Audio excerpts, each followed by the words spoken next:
The investing habits of a secret multimillionaire sounds intriguing, doesn't it? And I'm going to go through the habits of this secret multimillionaire today and just show you what can be achieved by using some of these not so secret habits. And so it's quite amazing that we quite often we're reaching and searching for something like the wonder drug or the secret to get us the success that we want. And this story of Anne Schreiber, who amassed for her time a fortune, $22 million, starting from just $5,000 back in the 1940s. And so it just shows you what can be achieved when you apply some simple principles. And these are principles that we've talked about a lot, but I just wanted to take this opportunity to talk about someone who was not so famous, but who was just like you and I and able to amass quite a fortune. And there's a cautionary tale as well, because there's part of this story that I highly recommend that you don't replicate. So let's get into the story of Anne Schreiber. And so she is really what has been or has been described as a true investing outlier, because she never really earned from a wage more than $4,000. Now, put that into perspective of her time frame. She retired in 1950 and never earned more than $4,000. And you know, she really didn't show any signs of being someone of wealth or fortune, and was unknown to anybody except for her stockbroker and her attorney. So, and it wasn't until after her death in 1995 that people got to know about this woman, and I'll show you or tell you about why they got to know her a little bit later. So let's have a look at some of the investing habits that made Anne Schreiber a multi-millionaire. And as I said, we'll even look at the cautionary tale about this story. So the first one is that Anne didn't fear the stock market and took control of her own investments. Now, think back. This is 1944 when she got started. She was reported to have got started in 1944. The first real major stock market crash happened in 1929. So in 1944, there was a lot of people who were still very fearful of the stock market. But Anne, and there's a story that she did start before 1944. She had about 20-odd thousand, and she made some losses. But in 1944, when she decided to retire from working, she started with $5,000. So she'd lost about $16,000. So that was enough to suggest that she should have had some fear or could have had some fear, but she chose not to fear the stock market and took control of her own investments. So it's reported again that some of those losses are a result of listening to a stockbroker. So she chose that it was time for her to control her own investments, put her $5,000 into a Merrill Lynch account, and she took control and got started with her own investing and did it for 51 years. So she passed away at the age of 101 in 1995 and turned that $5,000 into $22 million. So 51 years, it's a long time, and it'll be, you know, one of the things we're about to talk about, it will be a good demonstration of why that's a good time and why being in the market makes sense. So for the second point there, she used a buy and hold strategy to turn her $5,000 into $22 million. So you'll have heard me talk many, many times about that we want to be in the market for the long term. And so she's proof that it doesn't need to be complicated, and that if you're committed to a simple, no-frills, buy and hold approach strategy, you can quietly build a multi-million-dollar portfolio. And that's exactly what Anne did. And she was very quiet about it. But it's not about having any fancy tricks or fancy knowledge. It's all about buy and hold and let the market do its thing. And so she's what we would describe as a passive stock investor or a passive investment strategy, where she was buying stocks and holding them for a long time, and in her case, decades, like 51 years, and regardless of how the market was fluctuating. And she's known for, at one point, the stockbroker rang her and said that her portfolio was down by more than 50%. And he was encouraging her to take some form of action, to get out, to stop the losses supposedly. And she refused. And she's known to have very rarely sold any of her stocks. And it was the 1970s when the portfolio was down by 70%, and she didn't sell. She held on, knowing that patience and non-emotional decisions were crucial to her success. And in fact, it was the trademark of her success, which was to buy and hold. And she had patience and made non-emotional decisions in spades, because $5,000 to $22 million is record enough to show that she had the patience, and she didn't use emotional decisions, like when the market was screaming, or stockbrokers were screaming at you, and the media probably these days would be screaming at you saying, just get out, get out, get out.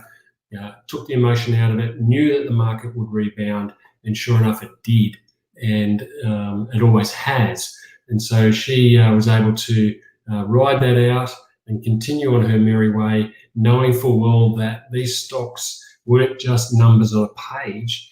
They were a real stake in a company, and that led her to this long-range thinking and long-range vision of being an owner of the company and not a day trader, which a lot of people were getting caught up with in the 70s, thinking that that was the way to make money in stocks.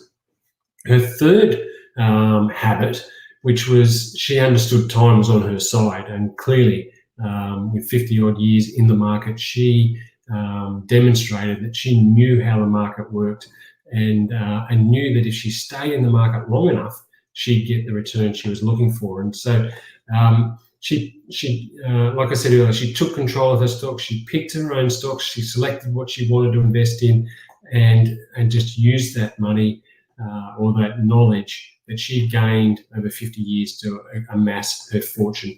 And she knew the power of compounding. And you've heard me before describe it as the eighth wonder of the world. And she knew this, and she knew that by being in the market for a long time was far more important than timing the market. And you've probably heard me talk about that before, but if not, it's time in the market, not timing the market, which is the slogan, I guess, to really take from Ann Shiver's example, and it pays off in the long run. Then look, the fourth habit she had was she was determined and persistent, and even when the odds were against her. So you think about this, she's a young woman, or an aging woman by the time she's investing in a predominantly male-dominated market, certainly back at that time. And she was just determined to be successful, and she grew up in poverty. She did all she could to make her life better for herself, and saving enough to put herself through law school, and then she ended up working for the government. And she stayed with the government as an auditor, as of all things, for her 23-year career. And although she really excelled at her work, she did suffer from gender discrimination, and it was kind of like, despite this, or because of this, that she knew that she would never be promoted, and that she never really earned more than that $4,000 per year. And I think it's that experience that gave her that determination and persistence to prove, maybe not to anybody, maybe just to herself, that she could amass and grow her wealth by doing it herself, taking control herself. And she did a great job of that, as we've already mentioned. $5,000 to $22 million is an amazing result. And as I said, it's proof that by applying some really simple habits, that you can achieve financial independence. And she did it. And it was, I guess it's this kind of determination that we all need at some stage, or at various stages along the path to creating financial freedom and financial independence. It's not easy. It takes commitment, And sometimes it might seem like the odds are against us, but you can do it. And Anne Scheiber's proof that it can be done, and it can be done by anybody from any means, starting with any value, any dollar sum. It's possible to create the wealth that you desire. And $5,000 might be even beyond you at the moment, but starting is the key. And I think one of the lessons you can take from Anne Scheiber's example is that starting is the key. Getting into the market and having the time. So rather than waiting for the next decade or the decade after, start now. Start no matter how old you are. Get in that market, and who knows how long you're going to be in the market. But at least by being in the market for as long as possible, you're going to get that compounding working for you. And then the fifth thing that she did was that she saved as much as 80% of her income. And this is potential. This is where the cautionary tale comes into it. But it's reported that at one stage she was earning over $200,000 a year in dividend income. But despite being a millionaire by this time, she continued to live a fairly frugal life. And according to her lawyer, she would put up to 80% of her earnings back into her investments, and she 100% of the time reinvested all the dividends she made. And that's a real important point about how to get that exponential growth on your investments, is to reinvest your earnings whilst you can, so that you fast track that success and you get your earnings earning more earnings for you, and that compounding started to really take off. And probably she lived a little too frugally, because it's been reported that she lived or wore the same clothes for decades. She rarely left her apartment in New York City. Bit of a recluse, had no real social life to speak of, and that's where this cautionary tale comes into this story. And that is that whilst Anne Scheiber was obviously clearly very successful in growing her wealth, she didn't live a life of much happiness. And so one of the cautions that I would suggest about this story in particular, and how to apply it to your life, is that you don't want to get so focused on the destination that you lose the joy along the way, the journey, on the journey. And it's necessary to go on a journey, but you don't want to lose the joy as you're going along.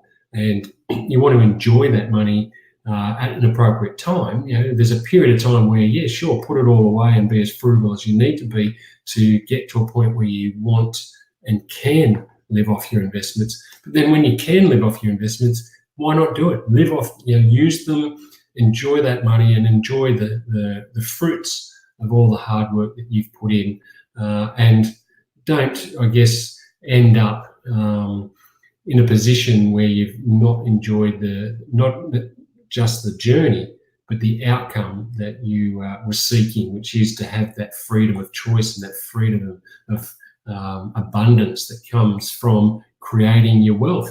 And that's what we're all about here at the Investors Way. Is it's DIY investing and DIY money management. We're trying to empower you with the skills to do it yourself, so that you can accumulate the money you need to have the future that you want, that secure financial future that you want. So the question you might be asking is, what did Anne Scheiber do with all this money if she didn't spend it on herself?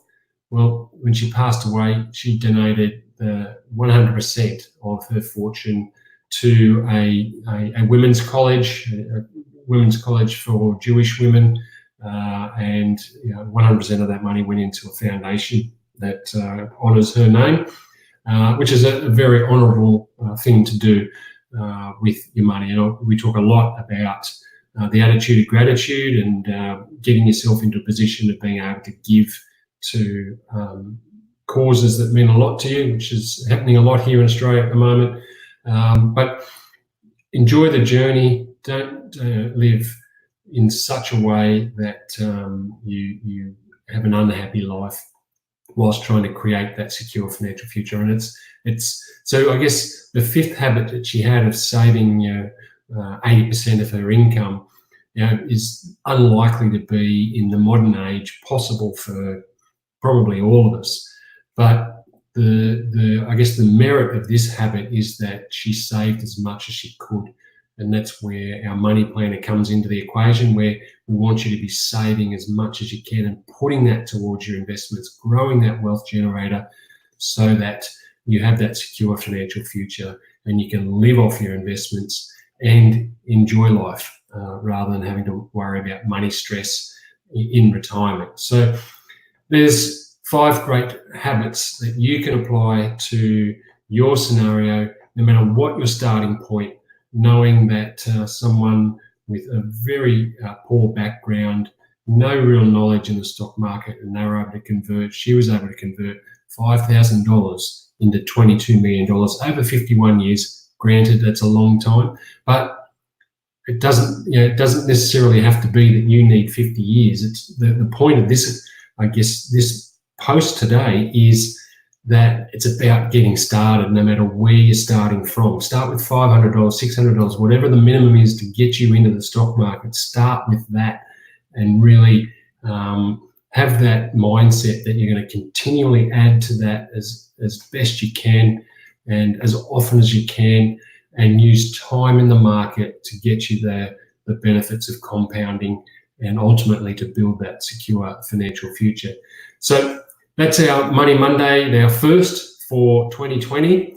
I took a couple of weeks break, so I hope everyone's enjoying the new year, and we're going to keep these up throughout the year, and we want to share as much as we can, much of the knowledge that I think will help you gain the perspective that you need to grow your wealth in 2020 and really make it the year and the start of the decade that you take control of your money and start growing your wealth. So I'll see you again next Monday for another Money Monday. Have a great week, and don't forget the 5 habits of successful investing, stock investing, that we outlined today. You can apply these to your scenario from today. See you next week.